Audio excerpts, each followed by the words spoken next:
Canada has welcomed a major Mexican trade delegation. Over the two-day, two-city trade mission, the countries will look to expand business ties and talk about the upcoming CUSMA review. The Canada-Mexico relationship is bonded, as I said, by common values, by economic ambitions that have generated very considerable prosperity for both our countries over decades. We want to work very closely with Canada, not just in this year, but the next 10, 20, or 50 years.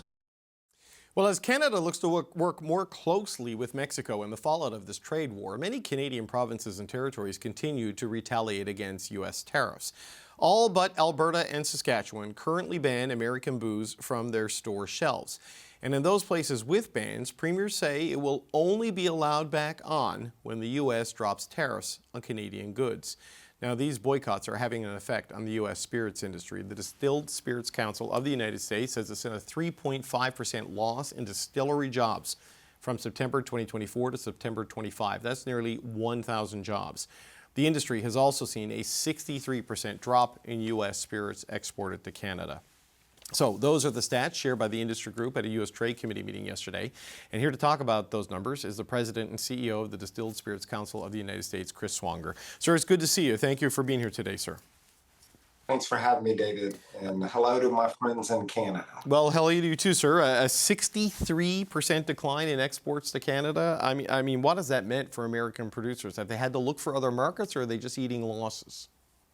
It has been devastating, and as our exports are down, the liquor control boards in Canada have long been really important partners for the U.S. distilled spirits industry. So we are suffering. We are making our case to the Trump administration strongly in hopes that some common ground can be found.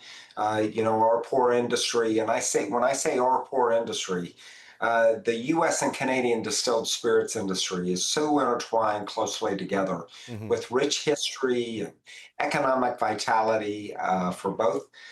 American consumers love Canadian whiskey, and historically, we've seen Canadian consumers appreciate American whiskey and American distilled spirits. So we're an unfortunate victim, on behalf of the U.S. distilled spirits industry. We recognize and understand the great emotions that are at play in the broader political divide between our both governments. And, on behalf of the distilled spirits industry, we wish that wasn't the case, and we apologize. And, at some point, we hope things will get better because it is having a direct impact on jobs and economic vitality on the provinces, Canadian consumers, and we're going to do our part to keep pushing ahead and try to build a bridge. Well, look, I'm a person who always had a bottle of Tito's vodka in my freezer, and I do not these days. I found a Canadian alternative that I like, and I'm staying there until things change, right? Because obviously living in Ontario, there's no choice. But what are the American government officials saying to you when you tell them the effectiveness of this and call for, kind of a return to normal? Because the auto sector's written a letter to Jameson Greer today saying this needs to stop. You're saying it needs to stop.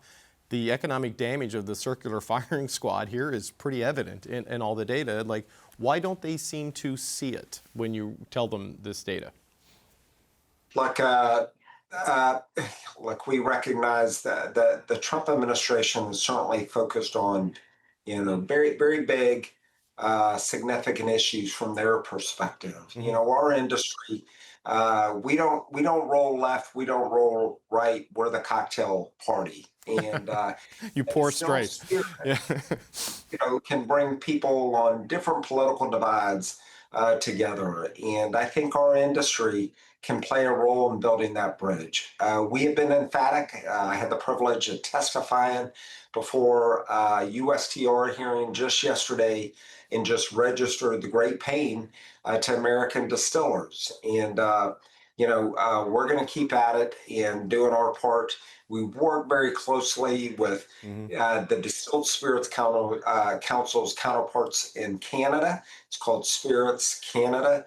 And we're just going to keep pushing at it. But it's having a direct impact.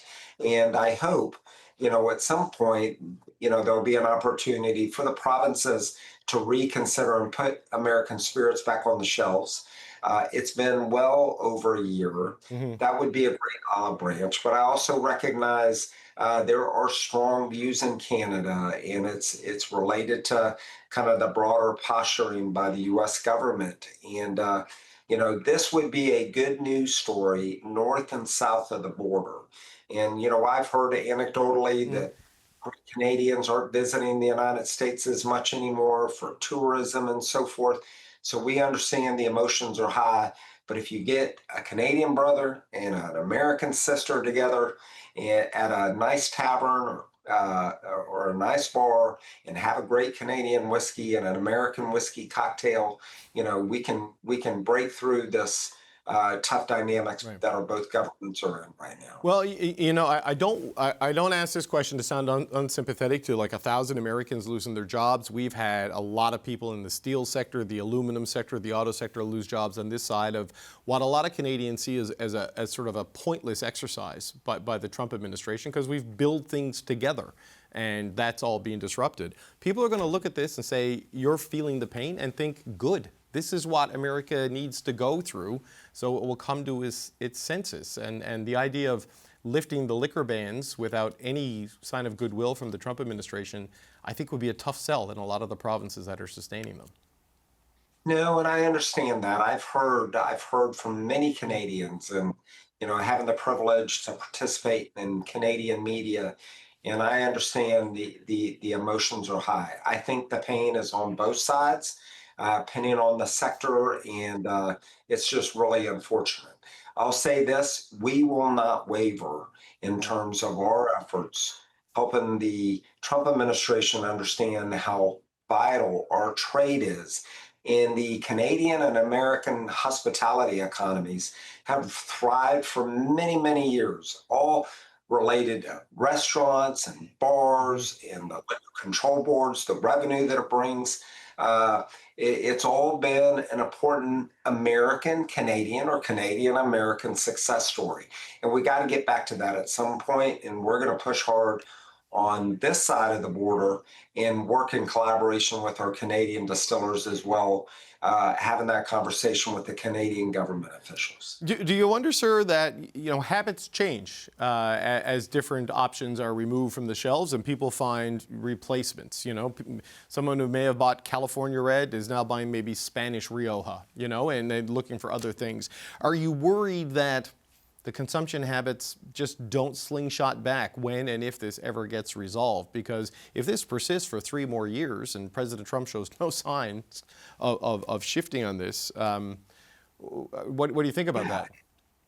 Listen, brand building's hard, and when consumers fall in love with a particular brand like you have with Tito's, who is a great company, by the way, but you've had to shift because you don't have access to Tito's anymore. That is one of the risks. So whenever we get back on the shelves, certainly it's probably going to take some time to reintroduce American distilled spirits products to Canadian consumers. I'll say this, and I say this with warmth in my heart. Despite everything, American consumers continue to love and appreciate Canadian whiskey and Canadian distilled spirits. Canadian whiskey has played a critical role in the history and on palates of Americans, and that hasn't wavered one bit. And we'll continue to do that. Now, hopefully at some point, that bridge can be rebuilt and we can get back on the shelves at the liquor control boards. We're appreciative of Saskatchewan and Alberta. Those are 2 provinces that have maintained keeping American spirits on the shelves. I know the politics are a little bit different on one side of the country, Canada versus the other. That's the same in the United States as well. But we're going to be persistent and keep at it, and we're going to continue to work hard with the Trump administration to try to get this resolved. Well, just one last question before we let you go, because look, I know this is hitting Kentucky hard, it's hitting Tennessee. You know, a lot of this is an outside share of their industry. But when Howard Lutnick and others testify about this, they talk about the measures the Canadians have taken as a provocation and an unreasonable move by the Canadian provincial governments, when they're just getting hammered by arbitrary actions by the United States. I mean, Donald Trump had another round of tariffs struck down by a trade court this afternoon. I mean, do they not see or understand that they're the aggressor party in this, that everything was fine until it wasn't, and they were the ones who took the first action? Is that awareness not sunk in Washington? Well, let me just say, again, we're the cocktail party, and we like to maintain that. Obviously, there's views within this administration about longstanding trade deficits. I don't have expertise in that. I just know that U.S., Canadian, and Mexican distilled spirits are part of the USMCA trade agreement. I know there's going to be negotiations underway for maybe a revised or an updated USMCA, and that could be a platform to get at least this industry back to the table that will benefit American consumers, American distillers, but at the same time, hopefully benefit the Canadian hospitality economy as well. Because as I understand it, the Canadian hospitality economy has suffered as well. Yep. The provinces may have not have raised as much revenue that they typically deliver. And this industry, we do have an opportunity to kind of break through the tough ceiling that exists between the broader political entities between our two governments. And we have a saying that we've been talking about for 5-6 years, and it's toast, not tariffs. And we can add that toast, not refusing to put spirits on liquor control boards shelves. But listen, we recognize it's tough. And with all greatest appreciation and respect to our friends and brothers and sisters in Canada, just know the U.S. distilled spirits industry, we understand, we're leaning in, we're trying to do our best to play a productive role to benefit both the Canadian economy and the American economy.